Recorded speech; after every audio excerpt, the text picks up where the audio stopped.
Hola, bienvenidos de nuevo. En esta ocasión vamos a estar hablando sobre la fitoterapia, pero vamos a hablar sobre la fitoterapia básica. Y en esta clase vamos a ver los aspectos más básicos de la fitoterapia que es necesario que nosotros lo sepamos y lo aprendamos para que podamos desarrollarla de una mejor manera, ¿no? La fitoterapia o la palabra fitoterapia viene del griego fitos, que significa planta o vegetal, y terapia, que significa terapia, es decir, que fitoterapia significa medicina herbal, ¿cierto? Pero ¿qué es la fitoterapia? Es la terapia que utiliza plantas medicinales para prevenir o sanar una enfermedad, o bien para curar pequeños trastornos, como se ha hecho tradicionalmente con el uso de las plantas medicinales.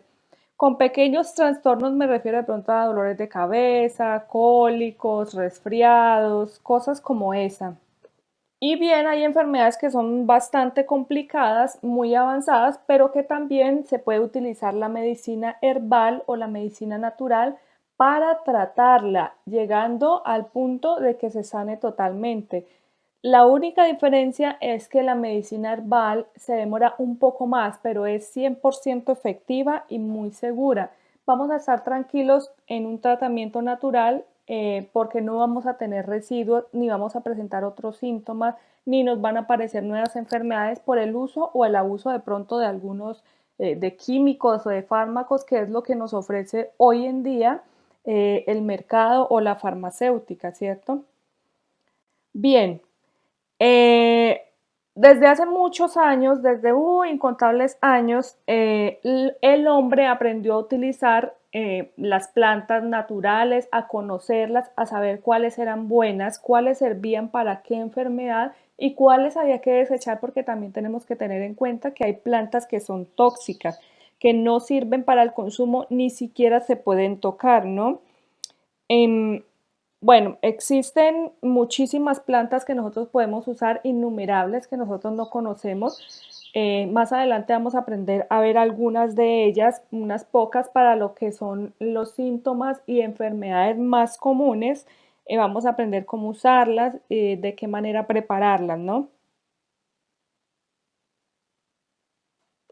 Algo que olvidaba decirle es que debemos prestarle mucha atención a los llamados remedios de la abuela, porque los abuelos contienen recetas o tienen en su mente, en su memoria, recetas que vienen de generación en generación, que se van transmitiendo a sus familiares y que se van poniendo en práctica, y son recetas que nosotros no debemos dejar perder.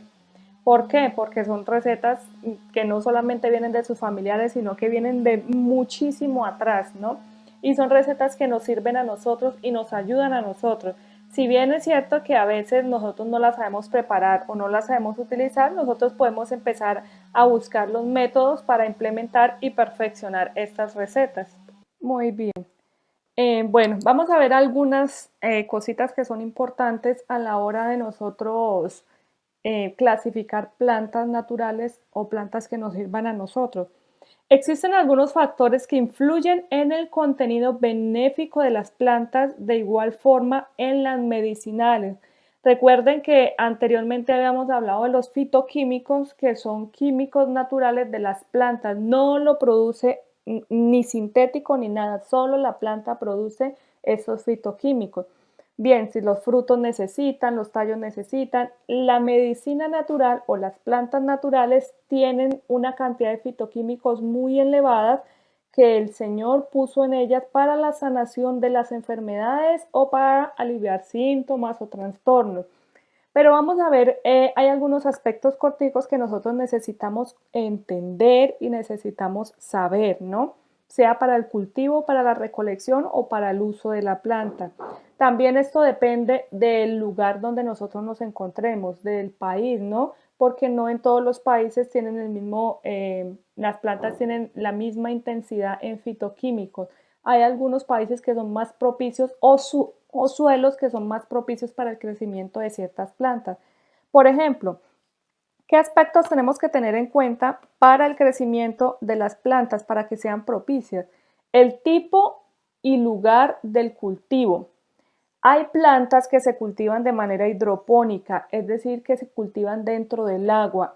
Ellas crecen muy bien, pero si nosotros vemos o hemos aprendido un poco de agricultura, necesita la planta el suelo para absorber ciertos minerales y ciertos nutrientes para su desarrollo completo.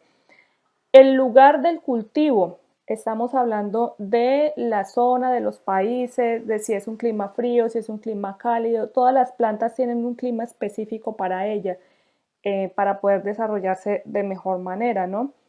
También vamos a ver que hay plantas que pueden crecer a la intemperie, que pueden absorber fácilmente la luz solar, la lluvia, que crecen de manera más natural, o hay otras que se utilizan como para comercio, que pueden crecer dentro de invernaderos, como vemos aquí en las imágenes. Hay otras plantas que usted las puede sembrar en macetas o en materas y usted mismo tiene que ir poniéndole los abonos y estar pendiente de sus plantas, de los bichitos y todo esto, que no las vayan a dañar. Aunque normalmente las plantas de uso medicinal no sufren de plagas, normalmente no sufren de plagas, ya que ellas mismas tienen unos fitoquímicos bastante fuertes que son repelidores para las plagas, pero que no son tóxicos ni para ellas mismas, ni para los demás animales, ni para nosotros los seres humanos. También tenemos que tener en cuenta el tiempo de recolección. En el tiempo de recolección tenemos que tener en cuenta la estación, si es de día o es de noche, y la hora, ¿no? Algo muy importante que nosotros tenemos que saber aquí también es la fase lunar, porque la fase lunar nos va a permitir a nosotros saber cuándo recolectar. Si necesitamos recolectar una planta por su raíz, por su tallo, por sus hojas o por sus frutos. Cada una debe recolectarse en una fase específica, al igual que en una estación del año específica. Hay plantas que tienen un alcance o una maduración mucho más rápidas que otras. Algunas crecen en 2, 3 meses, otras duran hasta un año, como por ejemplo lo que es la flor de la echinacia, puede durar de 7 a 8 meses para alcanzar una madurez. Pero si nosotros vamos a ver una hierbabuena o una menta, puede durar de 1 a 3 meses en los que nosotros podamos empezar a utilizar sus hojas, ¿no? Bien, otros aspectos bastante importantes son la forma de secado, porque normalmente para conservarlas tenemos que secarlas, pero hay diferentes formas de secar una planta. Hay una forma que es deshidratarlas al sol. Al deshidratar la planta al sol o el fruto o las semillas o lo que sea que vayamos a deshidratar, se deshidrata con el agua, se absorbe el agua y los nutrientes quedan dentro de la planta. Pero siempre en la evaporación se alcanzan a perder algunas vitaminas o algunos componentes importantes de la planta. Hay otra forma de secado que es un secado pues ya más al horno, con fuego pues ya tradicional, pero no es tan buena idea porque tiende a quemarse muchos nutrientes y entonces lo que aprovechamos es muy poco. Y hay otra forma de secado para su conservación que es secar la planta dentro de un lugar oscuro y colgarla y dejar que se seque ella misma porque no se evapora el agua, sino que se va secando y se van conservando y compactando los nutrientes dentro de la planta. Esa es una forma de secado para las plantas medicinales, aunque las plantas medicinales se pueden utilizar de muchísimas formas. Más adelante lo vamos a ver, no nos vamos a adelantar hasta allá, vamos a seguir con esto. Otra forma, otro aspecto importante es la forma de la conservación.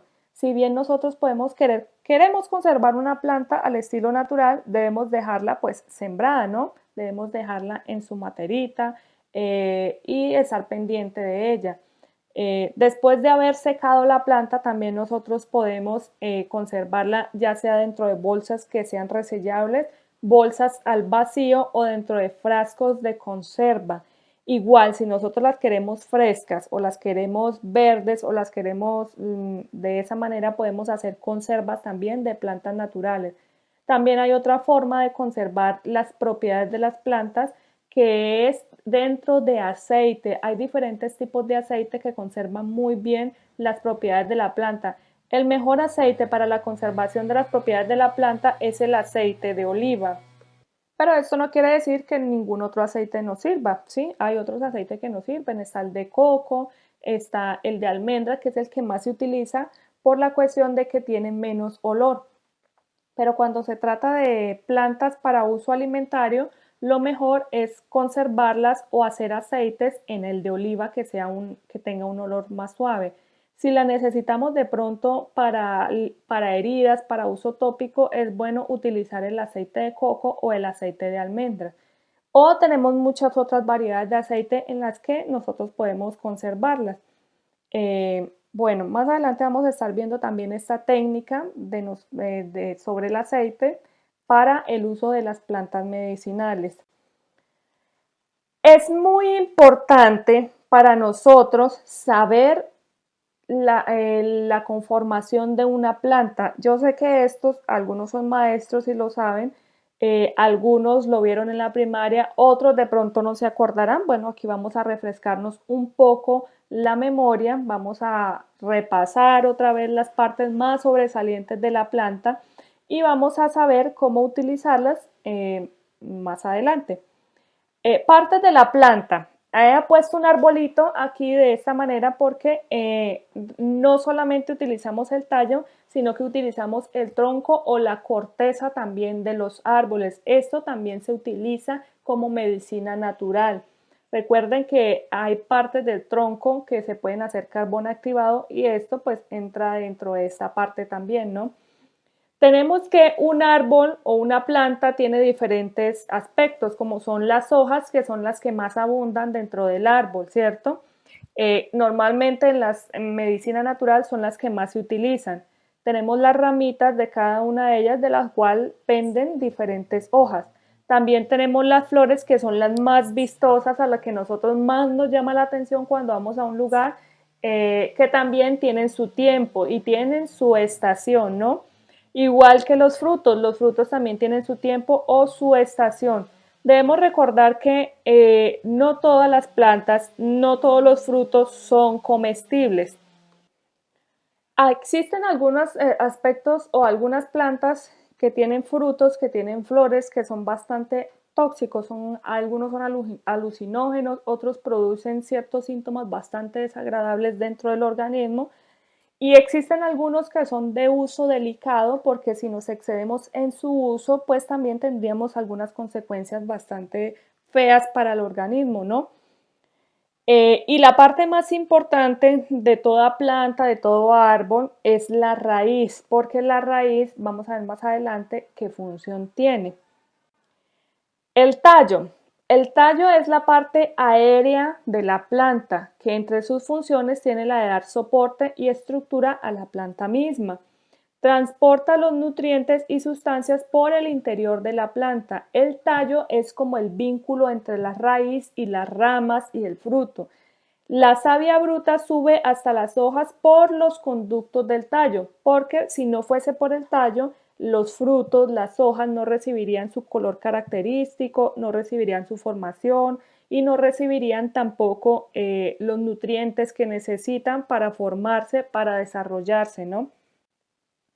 Las raíces, bien, estábamos hablando ahora rato que las raíces eran sumamente importantes y muy necesarias. Las raíces son el primer órgano que las plantas desarrollan. Si ustedes han germinado, ustedes ven que lo primero que desarrolla una semillita es una raíz larga. Ese se llama raíz principal, ¿cierto? Entonces, cuando empiezan a germinarse. Y podría decirse que la raíz es la parte más importante de la planta. ¿Por qué decimos que es la parte más importante de la planta? Porque es la primera que se desarrolla y por ende es el conducto que va a absorber los nutrientes de la tierra, va a funcionar también como un colador para dejar entrar lo que funciona y lo que no le funciona a la planta, lo que necesita de lo que realmente no necesita.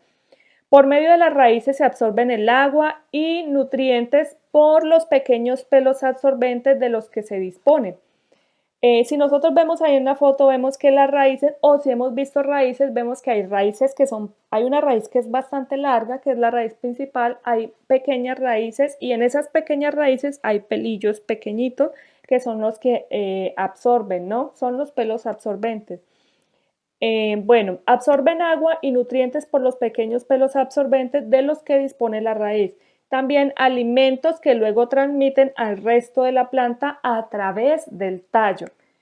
Es como, por ejemplo, el ser humano. El ser humano necesita tener sus dientes y sus muelas completas para que haya una correcta masticación y por ende una buena digestión. Lo mismo sucede con la raíz. La raíz debe estar completa y de tener una buena estructura. Y de ellas deben de tener un largo aproximado que es el que les va a ayudar no solamente a absorber, sino a sostener la planta. Si ustedes han visto que la mayoría de los aludes o de que se vienen avalanchas y cosas así, es porque se ha deforestado cierta cantidad de árboles, se quitan las plantas de alrededor y los árboles se quedan sin estructura o sin donde agarrar sus raíces y se desprenden. Se desprenden, entonces por eso es que muchas veces se ven las noticias que se vino una luz que tapó una carretera, que tapó una casa y se ven catástrofes por eso, por la falta de conocimiento de nosotros. Nosotros debemos dejar que las plantas crezcan y que a su alrededor hayan otras plantas que no solamente le sirvan de soporte para que se sostenga, sino que también le dan frescura y le aportan otros nutrientes, ¿no? Vamos a ver también que hay diferentes tipos de raíces. Con respecto a los diferentes tipos de raíces, lo pongo aquí o lo traigo aquí porque no todas las raíces nos van a servir a nosotros. No todas las raíces las vamos a hacer en té, no todas las raíces las vamos a consumir. Entonces tenemos que aprender un poquito sobre qué tipos de raíces hay y cómo vamos a usar ese tipo de raíces y cuáles son comestibles y cuáles no son comestibles. Vemos acá en la imagen que tenemos raíces axonoformas, ramificadas, fasciculada, fibrosa y también hay una fibrosa que es la que se desarrolla dentro del agua. Vamos a ver la imagen siguiente para que podamos entender un poquito más.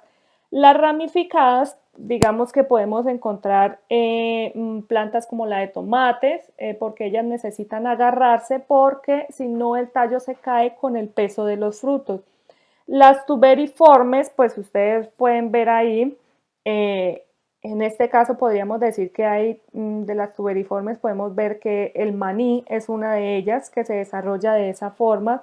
Las napiformes vemos nabos, zanahorias, entre muchas otras plantas, arracachas, esas son raíces que son comestibles. Bueno, y hay otras que se llaman adventicias en el ápice del tallo, es decir, en la parte de arriba, pero es cuando la raíz sube cuando se ha cortado un tallo, ¿cierto? Muchas veces estos se usan es para sembrados aéreos, normalmente no las usamos, pero es importante conocerlas. Las fulcreas, que son las que crecen, pero se alimentan crecen fuera de la tierra, pero se alimentan del agua o se extienden sus raíces hasta el agua o hasta cierta parte de la tierra. Hemos visto que hay árboles que las contienen, plantas también que las contienen. Entonces, mirando ese tipo de raíz, nosotros podemos ver qué tan grande fue la absorción de nutriente por parte de estas. Bueno, tenemos también las fasciculadas, que es las que son más pequeñitas porque no necesitan darle tanta estabilidad a la planta porque son plantas de tiempos cortos, de 1, 2, 3, 4, 5 meses, como por ejemplo lo que es el arroz, la cebolla, lo que es el maíz, este tipo de plantas así. Si ustedes quisieran ir a investigar, pueden ver los diferentes tipos de raíces. Y bueno, hay muchas otras raíces, hay algunas raíces que penetran en otras plantas que no buscan la tierra o el agua, sino que buscan otras plantas y se pegan dentro de las otras, que esas son las que nosotros podemos llamar parásitos, porque absorben los nutrientes de otra planta, ¿no? Bien, las hojas. Las hojas son una de las partes más reconocibles de toda planta o de todo árbol. Y es que pese a su gran diversidad de forma, tamaños e incluso colores, están presentes en casi todas las plantas. Digo casi todas porque, por ejemplo, por los lugares donde yo vivo hay un árbol espectacular, es hermoso. Ese árbol durante el verano, durante el invierno, perdón, no tiene hojas, no tiene hojas. Parece que fuera un árbol seco, pero cuando llega el verano, de sí no brotan hojas, sino que brotan solamente flores y es hermoso, es un espectáculo verlo. Entonces hay muy pocos árboles o muy pocas plantas que lo tienen, porque la hoja pues es lo más característico de una planta o de un árbol. ¿Y qué funciones tienen las hojas en una planta o en un árbol? Realizan la fotosíntesis y obtienen así energía química de los rayos solares. Permiten a la planta respirar, haciendo el intercambio de gases por la noche. También pueden llegar a transpirar, dejando escapar por ellas el exceso de agua. No es muy recomendable tener exceso de plantas dentro del hogar, ya que ellas hacen un intercambio químico durante la noche o una purificación del aire, y ellas también expulsan ciertos tóxicos cuando ellas se han limpiado, ¿no? Al igual que nosotros cuando respiramos. Inspiramos aire limpio y expiramos aire ya tóxico o contaminado, porque eso nos ayuda a nosotros a limpiar los pulmones y a llevar oxígeno a la sangre y a diferentes partes del cuerpo. Debemos aprender a identificar las hojas. ¿Qué tipos de hoja existen? Hay muchos tipos de hoja, pero aquí hay algunas que son bastante importantes y nosotros debemos aprender a identificarlas.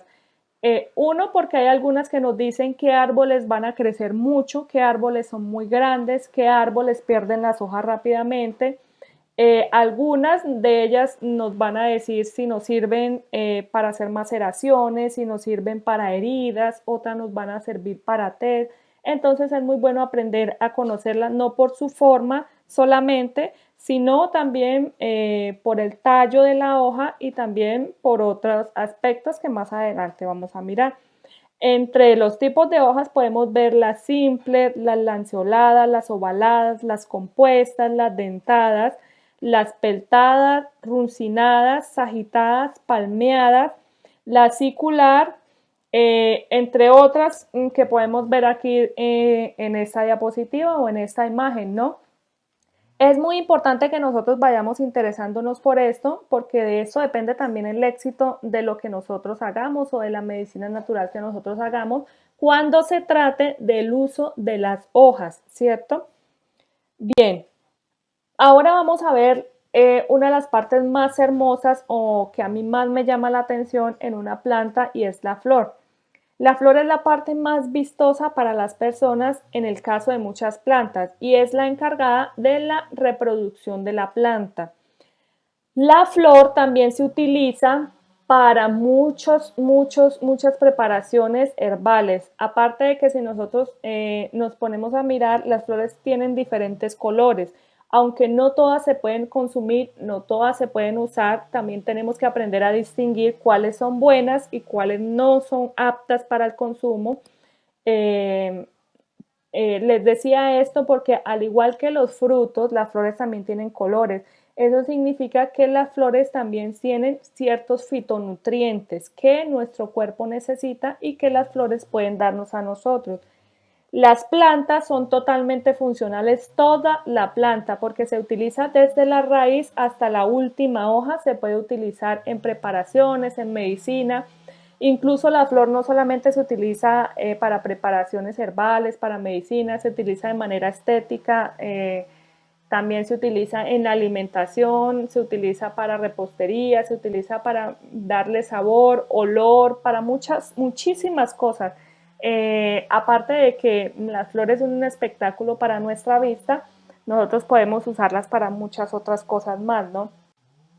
Las flores son ampliamente usadas en la medicina natural, ya que estas contienen tantos beneficios como el resto de la planta misma. Si bien debemos aprender a consumir las flores, ya que existen algunas que son tóxicas y otras para nada beneficiosas.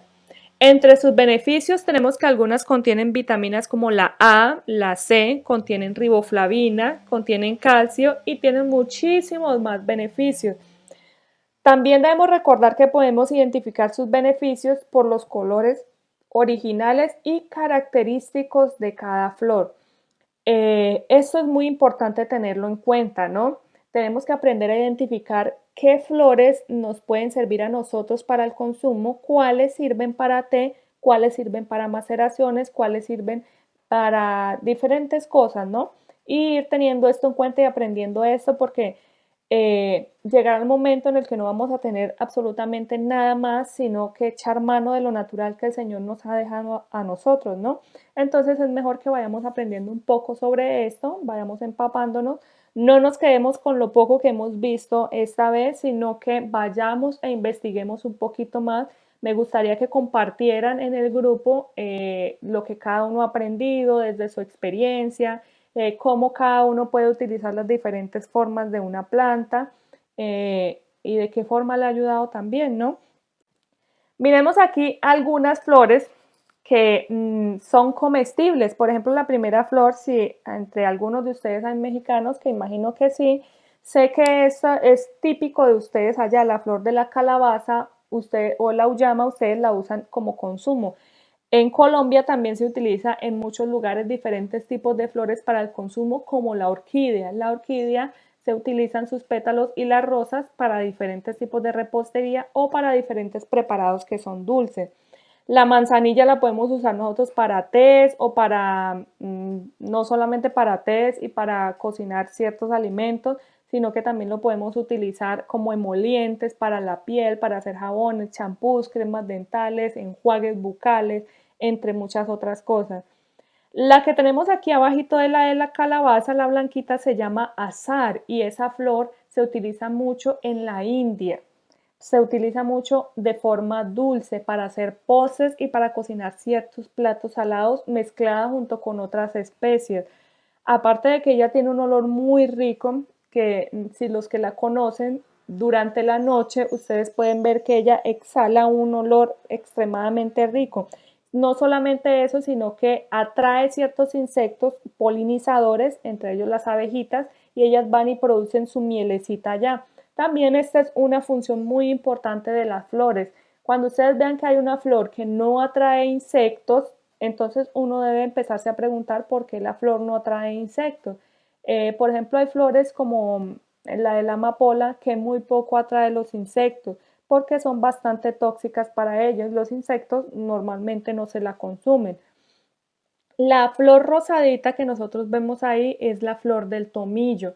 Aparte de que su planta se utiliza, sus hojas, su tallo, su raíz, porque el tomillo es una de las plantas que más usamos nosotros para muchas cosas, pero la función más importante del tomillo para nosotros es la de ser un expectorante pulmonar. Nos sirve para limpiar nuestros pulmones y aparte de eso limpiar nuestros riñones también. Bueno, su flor no solamente nos sirve para inhalaciones, no solamente nos sirve para té, sino también para el consumo, porque las podemos usar en ensaladas. Aparte de esto, hay muchísimas otras flores que nosotros podemos usar para consumirlas como comida junto con otros alimentos, ¿no? Solamente que debemos aprender a identificar cuál sí nos sirve y cuáles no podemos utilizar.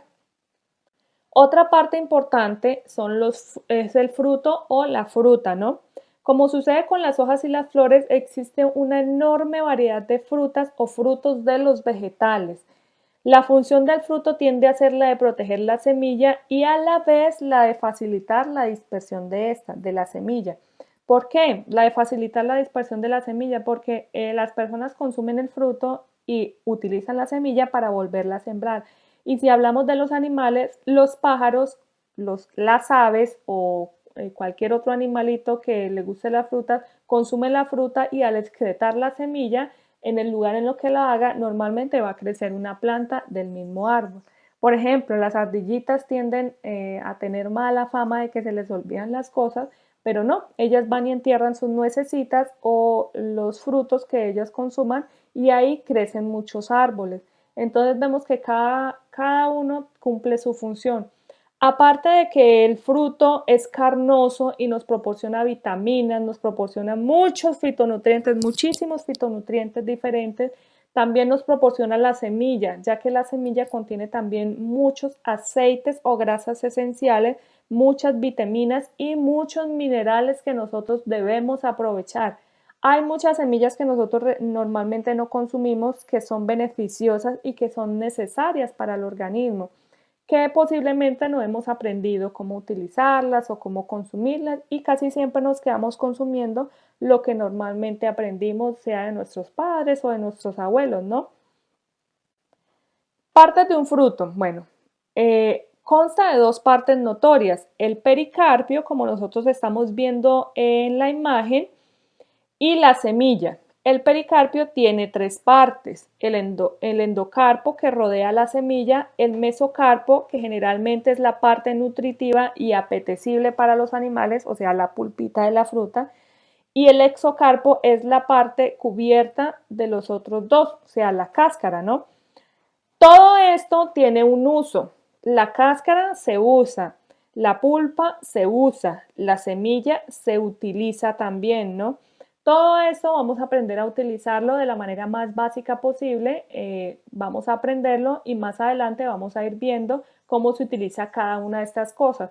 Por ejemplo, normalmente nosotros consumimos una naranja, una mandarina y desechamos la cáscara o desechamos la semilla. Las semillas de la naranja sirven para sacar aceite de naranja o sirven para hacer té de naranja también. La cáscara de la naranja o de la mandarina sirve también para hacer té y la podemos secar, la podemos pulverizar y sirve para hacer preparados, cocina, para cocinar ciertos alimentos, para postres, aparte de que se puede utilizar como remedio para muchas afecciones y síntomas o trastornos pues más pequeños.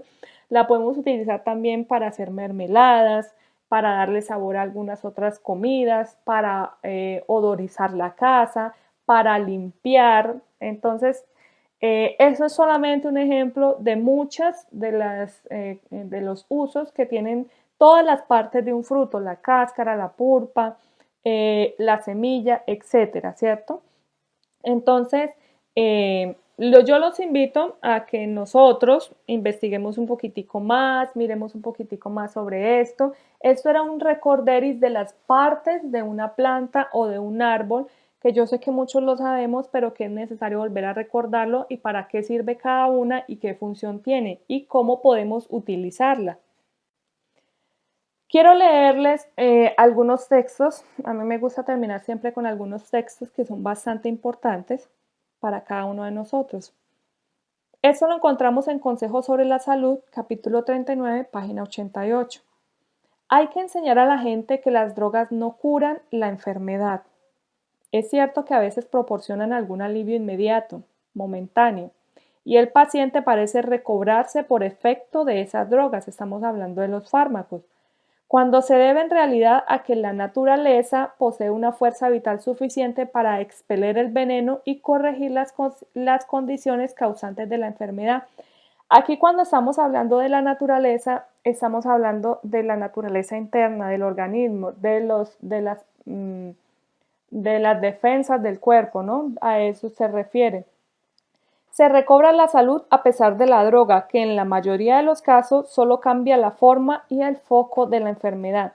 Un ejemplo, una persona que tiene problemas de hipertensión, que normalmente es causada por el colesterol, la más común es colesterol o triglicéridos, consume un fármaco para bajar la tensión o para regularla. Y sí, normalmente le ayuda a bajar o regular su tensión. Pero el foco de la enfermedad o de la tensión elevada del colesterol se va a pasar hacia sus riñones, porque entonces al consumir este fármaco, los riñones ¿qué va a suceder con los riñones? Se van a empezar a deteriorar y se van a empezar a dañar porque se van a deshidratar. Igual que el hígado va a empezar a paralizarse y no va a poder regenerarse como lo hacía antes. Los fármacos tienen este potente efecto sobre el hígado, no permiten la regeneración del hígado, como cuando una planta natural sí lo permitiría. Por eso es que el hígado es uno de los órganos que más debemos cuidar nosotros, porque al no regenerarse más sucede que hay una cirrosis o un paro hepático y no tenemos vuelta atrás. Entonces debemos aprender a cuidarnos un poquito y a ver qué plantas nos sirven para qué parte del organismo. Muchas veces el efecto de veneno parece quedar neutralizado por algún tiempo, pero los resultados subsisten en el organismo y producen un daño ulterior. Debemos aprender a cuidarnos, debemos aprender a cuidar la salud, no solamente con los simples agentes de la naturaleza, sino con lo que Dios nos ha dado en la naturaleza, las plantas, las semillas, los frutos, tubérculos, alimentos naturales que el Señor nos ha dado, ¿no? Todos debieran conocer los agentes de la Todos debieran conocer los agentes que la naturaleza provee como remedios y saber aplicarlos. Es de suma importancia darse cuenta exacta de los principios implicados en el tratamiento de los enfermos y recibir una instrucción práctica que los habilite a uno para hacer uso correcto de estos conocimientos.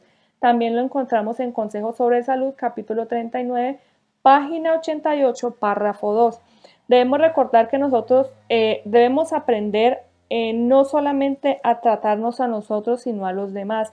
Por eso es que es importante aprender fisiología junto con la fitoterapia, porque en la fisiología y la anatomía vamos a aprender los órganos, la función de los órganos, y también en la fitoterapia vamos a aprender qué nutre cada órgano y qué le sirve a cada órgano, sea frutos, o sea plantas, o sean las hojas, o sean las raíces, cuál es más beneficioso para cada uno de ellos. Bien, hemos terminado con esta corta clase. Espero que les haya servido, les haya recordado muchas cosas. Esto es una introducción básica a la fitoterapia.